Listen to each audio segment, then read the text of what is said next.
After my wife's betrayal with my business partner, I guard my daughter's future while they try to reinsert themselves in our lives.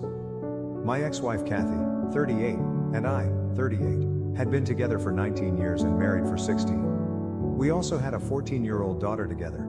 However, she left approximately 6 months ago to be with my previous work partner. To be more specific, my ex-work partner, as he sold his shares and left the company once I uncovered the affair. Leon, the guy I used to run the firm with, was a co-worker and a close friend. We agreed to quit our jobs and form a company together. We'd been working together for 5 years, and he'd had an affair with my wife for 3 of them. I learned about it approximately 6 months ago when I discovered some text messages on my wife's phone. When I challenged her about it, she didn't even try to dispute it and instead accepted everything. She told me she was sick and tired of hiding things and simply wanted to leave. I was saddened since I had no notion she was unhappy in our marriage, and I was willing to do anything to change that. So on the day I confronted her, when she announced she was leaving, I assured her we could still make it work. That was very stupid of me, but I was desperate. She simply became irritated with me and stated that the only reason she married me in the first place was because she was pregnant and didn't want to be alone. She tried to love me for 16 years, but it hadn't worked. She was not going to let me stop her now that she had found someone she truly loved. She explained that now that I knew about the affair, her secret had been revealed, and I had to swallow it and move on.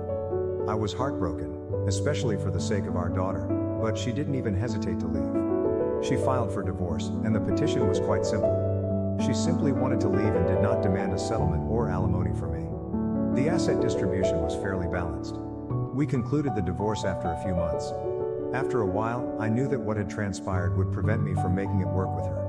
After we filed for divorce, I faced Leon, who just apologized, claiming he had wanted to tell me about the affair for a long time but didn't know how.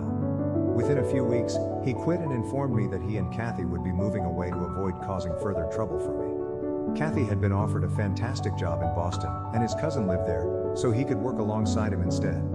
He sent all of this in an email, and we never spoke again. The last time I saw Kathy was 2 months ago, on the day our divorce was finalized. Since then, I have not heard from one of them. My kid and I were going through a difficult time, but we were getting by. At least I still had my business to manage, which kept me busy since I wanted to provide my daughter the future she deserved. However, Kathy returned about a week ago and I'm still not sure if my daughter and I did the right thing. So around a week ago, at 11 p.m., someone began furiously ringing our doorbell and knocking. My daughter had already gone to bed and I was finishing up some work in my office when it happened. We hurried to the door to check, and through the glass, we saw Kathy. My daughter urged me not to open the door because she was furious with her mother. Despite having partial custody, Kathy has made little effort to communicate with our daughter, and the fact that she cheated does not sit well with her either. Their relationship is tight right now, but I knew if Kathy was at my house at such a late hour, it had to be urgent, so I opened the door and allowed her in. Instead of coming in, she started ranting at me from the doorstep, threatening to sue me. She insisted on taking this to court so she could receive everything she was owed, since she couldn't believe I had chosen to punish her so harshly. For the first few seconds, I had no understanding what she was saying, and I had to urge her to slow down and elucidate since I was so perplexed. She was still upset and said there was no need for me to pretend I didn't know because she was certain I had withheld Leon's true character from her to punish her for cheating. Then she pulled up her shirt sleeve and showed me a place on her arm covered in a band-aid. I concluded Leon must have done something, which surprised me because we had worked together for several years and he had never lost his cool in front of me. Kathy told me that they had been arguing for the past few weeks, ever since they moved to Boston. Nothing had remained the same since their move. She assumed it was because Leon was still adjusting to his new life, but after a month there, he was acting as if everything was Kathy's fault. He apparently kept accusing her of wrecking his life because he had to abandon the business he had fought so hard to build. Now he had to work with his cousin, who was always undermining him, and he blamed Kathy for everything. She was the one who told me about the affair before he was ready, and now he had to relocate to Boston for her work, so he couldn't compete for the business either. They'd been arguing every night, and the night before she arrived, he got incredibly angry and threw a vase at her. She attempted to dodge it, but it still struck her arm, causing a cut. Until that point, he had only verbally abused her, but this time it had gone too far, and she had left the house that night to take the next flight here to tell me about it. She told me that Leon had not even tried to contact her or apologize after she departed. She said I was to blame for this because she believed I was aware of his violent behavior and had concealed it from her in order to punish her. She thought it was unfair of me to do so, especially because she believed she had done me a favor by not fighting for anything during the divorce. divorce, I couldn't even get her back and secure her safety. It was all pretty foolish because, as I already stated, I had worked with Leon for a long time and knew him well, but just on a professional level. In the office, he was much different. I had never dated him and had only met the ladies he had previously dated, so there was no way I could have known about this side of him. Her charges that I had hidden everything on purpose made no sense to me, and I was furious that she was acting as if I owed her something. I attempted to explain to her that I had no idea about all of this and that I was deeply sorry that it was happening to her, but it was ultimately her fault. She could threaten me with litigation all she wanted, but she understood it wasn't my fault. She continued to argue, stating that I knew everything and that she would fight for everything she didn't get during our divorce. My daughter had been waiting at the door the entire time, and I had almost completely forgotten about her since I was so preoccupied with the fight. When we started talking in circles, she interrupted Kathy and told her to go. I was astonished since I didn't expect her to interrupt, and I believe Kathy was caught off guard. Kathy then advised my daughter to stop up and keep out of it because she was too little to understand what was happening. She told my daughter to go to bed, but she refused. She held firm and stated that Kathy had no right to speak to me in this manner, especially given what she had put me through. My daughter reminded Kathy that I had been sad for the past few months, ever since I discovered her infidelity. Kathy, the cruel and heartless monster that she was, simply carried on with her life. She then pointed out that Kathy had neglected to visit her own daughter or stay in touch since she was preoccupied with Leon and her new life. My daughter informed Kathy that she had failed to be a good wife and mother, thus she had no business acting like a victim in a scenario she had made for herself. My daughter is only 14, but seeing her express those things made me realize how much she had matured since the divorce. Kathy was completely speechless and unable to respond to our daughter's statements. Finally, my daughter informed Kathy that now that she had gone and was living with Leon, she would have to cope with whatever she was going through on her own because we were no longer her family. Kathy had dug her own grave, and now she had to lie in it. Which was exactly what she deserved for screwing people over. After saying this, my daughter slammed the door in Kathy's face and returned to her room. I could hear Kathy crying outside the door, but I didn't bother checking on her because I didn't think it was necessary given our recent chat. I too went back to bed, trying not to think about the issue for the following few days while keeping myself busy at work. I was quite proud of my daughter for standing up for me and not allowing me to appear weak in front of Kathy. Things were going well after that visit, but 3 days ago Kathy showed up again, this time with a lawyer, demanding complete custody of our kid. Fortunately, our daughter was out with a couple of friends when she came over in the evening, so I haven't told her anything about it yet. I was furious when Kathy informed me that after our daughter spoke with her the last time we met, she decided she would no longer allow our daughter to live with me. She informed me that the actual reason she hadn't tried to contact our daughter after I found out about the affair was that she didn't want to become involved in a lengthy custody battle that would disturb my life much more than she already had. This, she claimed, was why she wanted to depart discreetly and hadn't attempted to contact our daughter. She thought it would have made matters worse because I was furious about the situation. So she was basically trying to tell me that she did all of this for my sake, not just to get out of having any responsibilities. I was clearly not buying it, and I informed her that the only reason she didn't fight for anything during the divorce, let alone custody of our kid, was that she wanted to leave swiftly and start a new life with Leon. This had nothing to do with me, as she tried to make it seem, therefore I didn't need to feel sorry for her. However, she stated that she no longer cared about that since she now desired full custody of our daughter and was determined to ensure that she received it. She insisted that she would not let me ruin my daughter's opinion of her by telling her ridiculous stories and training her to disrespect her mother. Kathy said that during our last meeting, our daughter was extremely disrespectful to her, and that I encouraged this conduct. She now knew what to do and had returned to inform me that she was taking this to court. I told her to be my guest and closed the door because I didn't want to waste any more time talking to her. However, I began to question whether she had a point.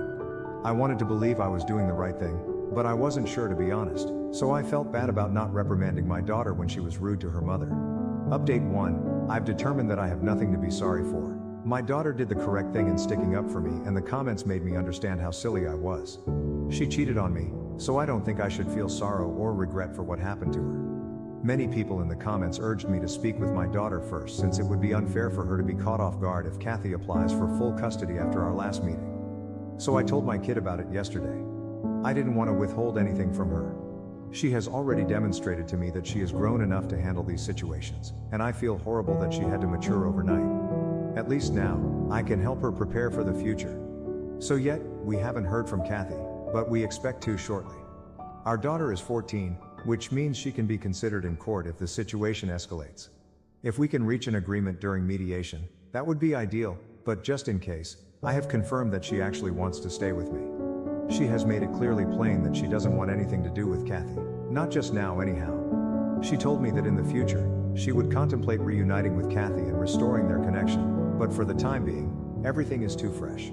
She clearly blames her mother for splitting up the family, and I can't say anything because it's technically correct. I don't want to be the type of father who turns his child against his ex-partner for petty reasons, but in this case, I don't think there is much I can do. Kathy has done a fantastic job alienating our daughter, who now prefers to keep her distance from her own mother. They were fairly close before the affair came to light, so this is a significant departure from what they were both used to. Kathy is clearly irritated that my daughter is on my side, as she has always attempted to be closer to her. Speaking of which, several of you wanted to know who informed our daughter about the affair. It was Kathy, not me. She confessed in an email to our daughter a few days after she moved out, without first asking if I wanted to be involved. My kid was really unhappy when she found out, but she still wanted to speak with her mother just once. However, Kathy refused. When I tried to contact Kathy to let her know our daughter wanted to talk, she refused because she was too preoccupied with the divorce process. She also didn't think it was proper to discuss it, so she expressed what she wanted to say in that email and had nothing else to add. I attempted to persuade her to speak with our daughter only once because she appeared to have a lot of questions. However, Kathy remained adamant about her decision. After that, she stopped speaking to us entirely, and my daughter's perception of her mother shifted dramatically.